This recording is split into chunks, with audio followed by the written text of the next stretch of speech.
There are two kinds of silence, the one that heals and the one that hollows you out. Finn had come to this valley seeking the first, but the second had followed him like a shadow, clinging to the worn leather of his saddle and the deep lines etched around his eyes. He'd ridden for weeks, leaving behind the scorched earth of a life that had burned down to ash and memory. The cabin, when he found it, seemed like an answer. It was nestled deep in a forgotten fold of the mountains, built of sturdy pine that had silvered with age, its roof sagging just enough to look humble rather than broken. It was empty, or so he thought. The air inside was thick with the dust of abandonment, motes dancing in the shafts of late afternoon sun that pierced the grimy windows. He swept out the years of neglect, his movements slow and deliberate, each stroke of the broom a small act of forgetting. He worked until his shoulders ached, and the setting sun painted the valley in hues of bruised purple and soft orange. That night, as he lay on his bedroll, the profound quiet he'd craved finally settled around him. But it wasn't peaceful. It was a listening silence, an expectant hush that made the hairs on his arms stand up. He heard the whisper of movement outside, the snap of a twig too deliberate for a deer. He told himself it was the mountain settling, the groan of old wood, the language of a wilderness he was still learning. But the feeling of being watched persisted, a prickling sensation on the back of his neck that refused to fade. In the days that followed, the feeling intensified. He would catch a flicker of movement at the edge of his vision, a flash of pale gray against the deep green of the pines. Once he saw a wolf, a magnificent creature with a coat the color of twilight, watching him from a ridge. Its gaze wasn't predatory. It was intelligent, assessing. Then he saw another, and another. They were a pack, moving with a silent, coordinated grace that was both beautiful and unsettling. He was a guest in their territory, and they were making sure he knew it. Yet the other presence felt different. It was smaller, more elusive. He started finding things that didn't belong in a place so long abandoned. A small bundle of medicinal herbs tied with a blade of grass, a collection of smooth gray stones arranged in a spiral by the creek bed. These weren't the tracks of an animal. They were the signs of a human hand, a mind that saw order and beauty in the wild. The valley was not as empty as he had believed. It held a secret, a ghost that wore gray and moved with the silence of a predator. Finn began to search, not with the urgency of a hunter, but with the quiet patience of a man who had nothing left to lose and nowhere else to go. He followed the signs, the subtle disturbances in the natural order of the forest that only a keen eye could spot. A bent branch here, a faint footprint in the damp earth there, almost lost among the tracks of the wolves. He felt less like an intruder and more like a pilgrim approaching a sacred place. The mystery of the valley had taken root in him, a small seed of purpose in the barren ground of his grief.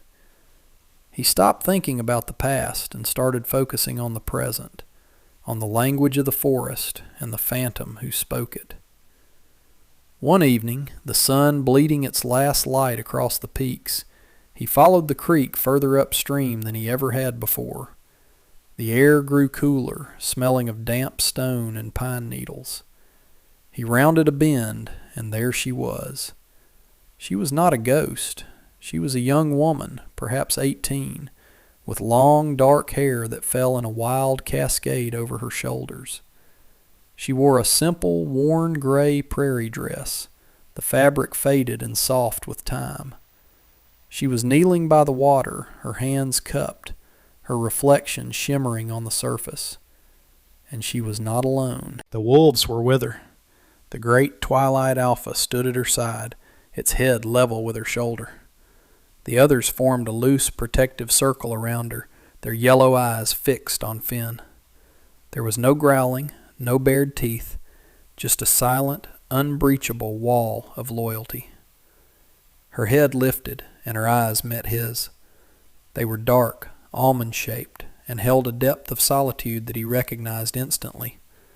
It was the same hollow silence he carried inside himself. He saw no fear in her, only a profound, guarded stillness. He raised a hand slowly, an empty gesture of peace. He had come seeking an escape from humanity, and instead he had found its most elemental truth in the heart of the wilderness. He took a slow step back, then another, his gaze never leaving hers. He reached into his satchel, pulled out a piece of dried jerky, and placed it on a flat rock between them before retreating into the trees, leaving the woman and her strange, fierce family to the gathering dusk. He created a ritual. Every morning he would leave a small offering on the flat rock by the creek. A piece of dried fruit, a strip of salted meat, or a handful of nuts he'd gathered. He never approached her directly again, understanding that the space between them was a fragile territory that needed to be navigated with respect. He would sit on the porch of his cabin and watch, seeing her emerge from the trees like a spirit of the woods to collect his offering. Sometimes she would look toward the cabin, her expression unreadable, before melting back into the forest with her silent guardians. The Alpha, whom he'd started calling Shadow, was always with her, a constant, watchful presence. Finn began to speak to her from a distance, his voice low and calm, not expecting a reply. He'd talk about the heat of the day, the way the clouds were building over the eastern ridge, the hawk he'd seen circling high above. He was speaking as much to himself as to her, filling the vast silence with the simple truths of their shared world. He was relearning how to connect, one tentative word at a time. He learned her rhythms.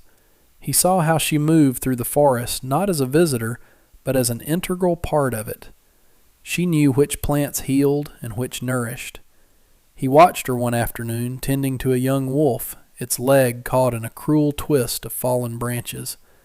Her hands were gentle and sure as she worked to free it, murmuring to it in a soft, low language that was not quite human, a series of clicks and soothing tones that the animal seemed to understand perfectly. The rest of the pack watched, trusting her completely. In that moment, something inside Finn shifted.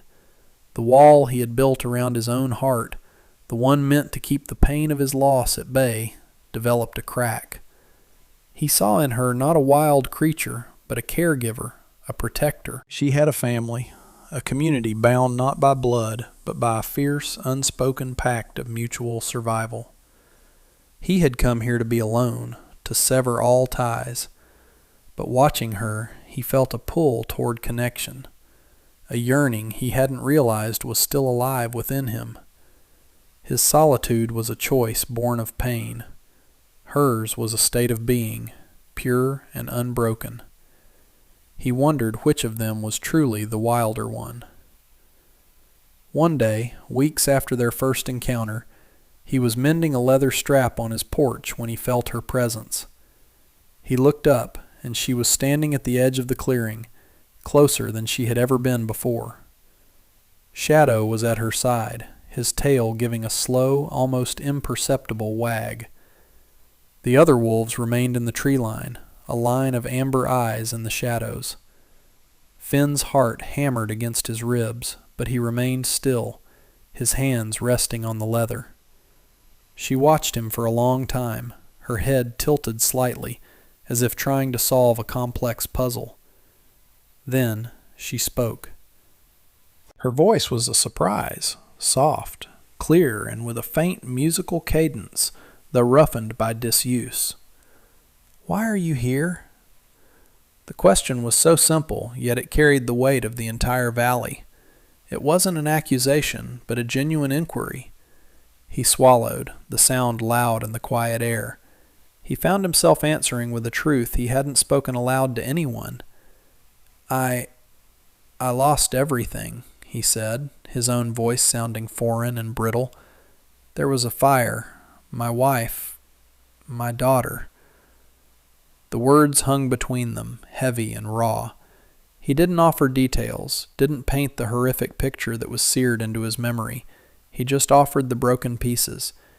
He expected confusion, or perhaps pity. Instead, her dark eyes held a deep, knowing sorrow, an empathy that transcended language. She took a hesitant step forward. "They left me," she said, her voice barely a whisper. 2 words that explained everything: the worn dress, the wolves, the profound isolation. A story of abandonment that mirrored his own in a different, crueler way. He had lost his family to fate. She had been discarded by hers. "My name is Finn," he offered, a fragile bridge across the chasm of their separate griefs. She considered this for a moment. "Leanne," she replied. The name was like a smooth stone from the creek, simple and beautiful. In that moment, the cabin ceased to be just his refuge. He understood it had been her shelter, her world, long before his arrival. He was the intruder, the newcomer in a kingdom she ruled with quiet grace. And for the first time since the fire, he didn't feel entirely alone in his sorrow. Her pain was a reflection of his, a shared silence that was finally beginning to heal. The fragile harmony of the valley was shattered by the sound of a horse, its gait too confident and aggressive for a lost traveler. Finn was splitting wood when the rider emerged into the clearing, a stark figure of civilization against the untamed backdrop. The man was dressed in a fine city coat, his boots polished to a high shine despite the dust of the trail. He dismounted with an air of ownership, his eyes sweeping over the cabin, the woodpile, and Finn with a cold, dismissive appraisal. "This is private property," the man announced, his voice crisp and devoid of warmth. "You're trespassing." Finn leaned the axe against the chopping block, wiping the sweat from his brow. He felt Leanne's presence before he saw her, a flicker of gray vanishing into the deep woods. The wolves were already gone, having melted away at the first sign of the stranger. "Didn't see any fences," Finn replied, his tone even. "Figured it was unclaimed." The man smirked, a condescending twist of his lips. He pulled a rolled document from his saddlebag. "Then you figured wrong. This entire tract from the river to the Black Ridge was purchased by the Western Expansion Company last month. I am Marcus Thorne, an agent for the company, and these papers say you have 1 week to vacate the premises." He unrolled the map, a stark grid of lines and numbers imposed over the familiar contours of the mountains and valleys. It was a language of possession, of carving up the world into parcels of profit. Finn's heart grew cold. This man didn't see the ancient pines, the clear-running creek, the life that pulsed in every corner of this sanctuary. He saw timber, minerals, and a route for a future that had no room for solitude or wild things. "There's a woman who lives here," Finn said, his voice low and firm. "This is her home." Thorne laughed, a short, ugly sound. "A squatter, you mean? The law is clear. Unregistered claims are invalid. If she's here, she'll have to leave too." His gaze swept the woods with predatory intent. "Tell your phantom friend she's out of time." The casual cruelty in his voice ignited a spark in Finn's soul, an ember of defiance he thought had long since died. This wasn't about a cabin or a piece of land anymore. It was about protecting a world that Thorne and his kind were determined to destroy. It was about Leanne. Finn found her by the creek, sitting with Shadow, her knees drawn up to her chest. The rest of the pack was a nervous, shifting presence in the undergrowth. The tension from Thorne's visit had seeped into the very air of the valley. He sat down a respectful distance away, the silence stretching between them. How could he explain the danger? How could he translate the threat of deeds, laws, and companies into a language she would understand? "That man," he began, struggling for the right words, "he wants this place. He says he owns it." Leanne looked at him, her brow furrowed in confusion. She picked up a handful of dark, rich earth and let it run through her fingers. "Owns it?" she repeated, the concept utterly alien. "How can a man own the earth? Does he own the sky? The water? Her simple, profound logic cut through the absurdity of Thorn's claims. To her, the valley was not a thing to be possessed. It was a living entity to be a part of. It was home, family, sustenance. Finn sighed, feeling the inadequacy of his words. Men like him use paper to claim things. They draw lines on maps and say, "This is mine," and they have others who will come and force us to leave. He saw the flicker of fear in her eyes then, but it was quickly replaced by a fierce resolve. She looked toward the mountains, her chin lifting. "This is our home," she said, her voice ringing with a certainty that humbled him. She wasn't just talking about the clearing or the cabin. She meant the entire valley, every tree, every rock, every creature in it. Her family, her world. She trusted her pack, her strength, the instincts that had kept her alive since she was a child. The world of men was a distant, incomprehensible threat. For a moment, Finn felt the old urge to run. He could leave. He could ride on, find another forgotten corner of the world, and let this one be consumed. It would be the easy thing to do. But when he looked at Leanne, at the quiet dignity in her posture and the unwavering loyalty of the wolf at her side, he knew he couldn't. Leaving her would be a far greater betrayal than just abandoning a piece of land. It would be abandoning the first flicker of hope he'd felt in years. It would be like letting the fire win all over again.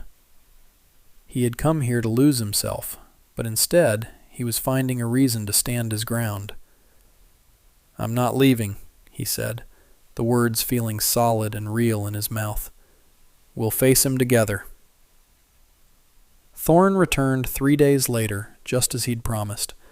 This time he was not alone.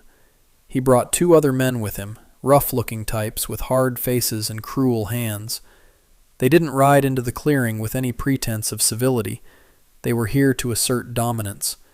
They began their work immediately, driving wooden survey stakes into the ground with heavy mallets, the rhythmic thudding and ugly intrusion into the valley's natural symphony. Each strike felt like a violation.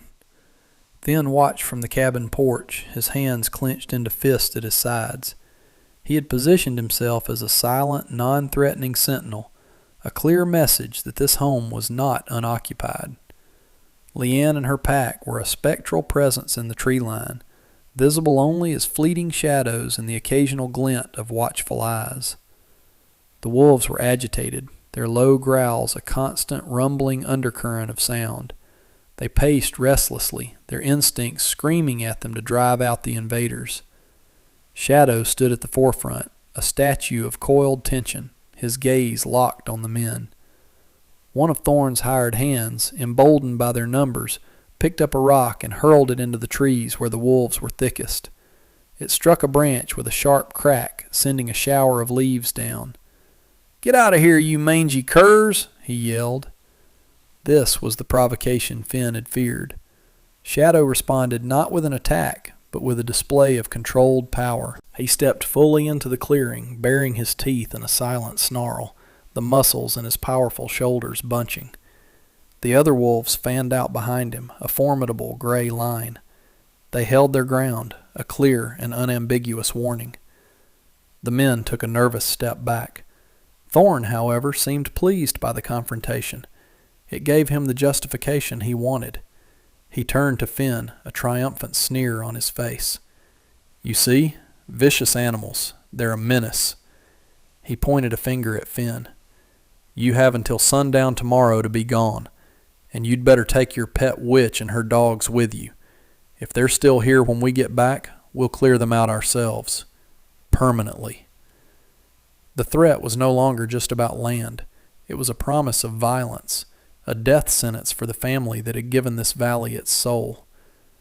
The sun was beginning to set, casting long, ominous shadows that looked like grasping fingers. The stakes were no longer lines on a map. They were markers for a battleground.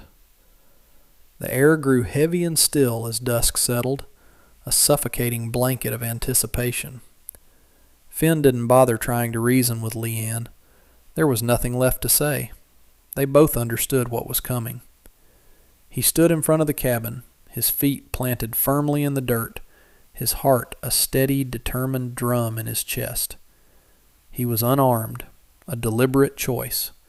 He would not meet their violence with more of the same. This was a stand for a different way of being, a defense of a peace they had no right to destroy. Leanne was a shadow among shadows, positioned near the ancient oak at the edge of the clearing. Her pack was with her, a silent, disciplined army waiting for a signal. They were perfectly still, their forms blending with the twilight, their presence a palpable weight in the air. The sound of the men returning was an ugly tear in the fabric of the evening. Thorn and his 2 hired men strode into the clearing, carrying shovels and heavy picks, tools of construction that could easily become weapons of destruction. "Last chance, old man," Thorn called out, his voice dripping with arrogance. "This is our land now. Step aside." Finn didn't move. "This is a home," he said, his voice quiet but carrying in the stillness. "You have no right." Thorn scoffed. "Right is a piece of paper backed by force, and right now we have both." He nodded to one of his men. "Get him out of the way." The man, a burly figure with a vacant expression, started forward, lifting his shovel like a club. He took 2 steps before a gray blur exploded from the shadows. It was Shadow. He moved with a speed that was almost supernatural, a silent missile of fur and muscle. He didn't go for the throat. He wasn't trying to kill. His attack was precise, strategic. He hit the man's legs, a powerful, disabling impact of bone and teeth that sent the man sprawling into the dirt with a cry of shock and pain. The shovel clattered uselessly to the ground. In the same instant, the rest of the pack emerged from the trees. They didn't rush forward. They simply appeared, forming a wide, menacing semicircle that cut off all avenues of retreat. They made no sound, their silence more terrifying than any snarl. They were a living wall, a statement of absolute, unyielding defense of their territory. The 2 hired men were frozen in terror, their bravado evaporating in the face of such disciplined, primal power. They had expected snarling, chaotic beasts. They were met with silent, intelligent soldiers. Thorn, however, was not a man easily cowed by fear. His fear was eclipsed by a surge of furious, humiliated rage. This wasn't going according to his plan. He was being defied by a broken old man, a savage girl, and a pack of wild animals. His authority, the very foundation of his identity, was being challenged. "Damn you all," he hissed, his face contorted in a mask of fury. His hand darted inside his coat, and when it emerged, it held a small silver pistol that glinted in the dying light. He didn't aim at Finn. He didn't aim at the wolves. He raised the gun and pointed it directly at Leanne. She was the heart of this resistance, the strange, wild anomaly that had ruined his perfect, orderly plan. In that horrifying, suspended moment, everything converged for Finn. The smell of gun smoke, the glint of metal, the sight of an innocent life threatened by a man's greed. It was the fire all over again. The crushing helplessness, the suffocating heat, the agonizing regret of not being fast enough, of not being strong enough. But this time was different. He was not paralyzed by grief. He was fueled by a fierce, protective love for the quiet woman and the sanctuary she represented. He moved without thought, his body reacting with an instinct born of loss and a desperate need for redemption. He launched himself at Thorn, a raw, guttural cry tearing from his throat.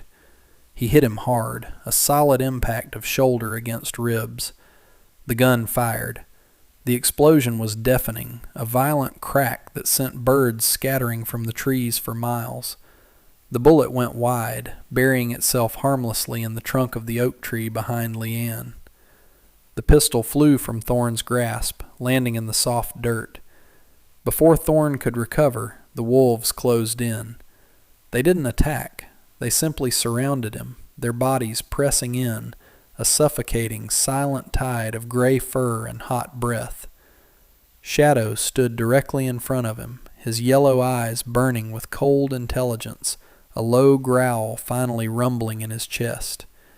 It was a sound that promised utter annihilation. Defeated, disarmed, and utterly terrified, Thorne and his men scrambled backward, stumbling over each other in their haste to escape the living cage that had entrapped them. They fled into the darkness, their threats of revenge sounding hollow and pathetic as they disappeared into the night. The echo of the gunshot faded, leaving behind a profound, ringing silence. The valley held its breath. The wolves slowly relaxed their formation, the tension bleeding out of their powerful bodies as they returned to Leanne's side, nudging her with their noses in gestures of reassurance. The immediate danger had passed, but the violation lingered in the air, a phantom scent of smoke and metal. Finn pushed himself to his feet, his body trembling with the adrenaline of the confrontation. He looked across the clearing at Leanne. She stood bathed in the soft light of the rising moon, her hand resting on Shadow's broad head. She was unharmed, her stillness a testament to a strength he was only just beginning to comprehend. She had faced down the worst of his world and had not flinched. He walked toward her, his boots crunching softly on the ground. He stopped a few feet away, searching for words, but none seemed adequate. The chasm that had once existed between their two worlds had been bridged by shared peril and a mutual, unspoken vow of protection. He was no longer just a man seeking refuge from his ghosts. He was a guardian of this place, a part of its fierce, fragile ecosystem. He had found a purpose that had nothing to do with forgetting and everything to do with remembering what it meant to fight for something, to fight for someone. He looked around him, at the humble cabin that had become a fortress, at the dark, whispering pines that stood like sentinels, at the woman who had grown up with wolves and had taught him the true meaning of family. "We're safe," he said, the words feeling like a prayer, a promise. Leanne looked up at him, and for the first time he saw a true, unguarded smile touch her lips. It was small, hesitant, but it held all the hope of a new dawn. "We are home," she replied, her voice soft but certain. The silence that settled over the valley then was not empty. It was not the hollow quiet of grief or the tense quiet of fear. It was full. It was the rich, healing silence of belonging. Finn realized he was no longer running from anything. He was standing right where he was meant to be, his past not erased, but integrated into a present that finally had meaning, and a future that felt possible.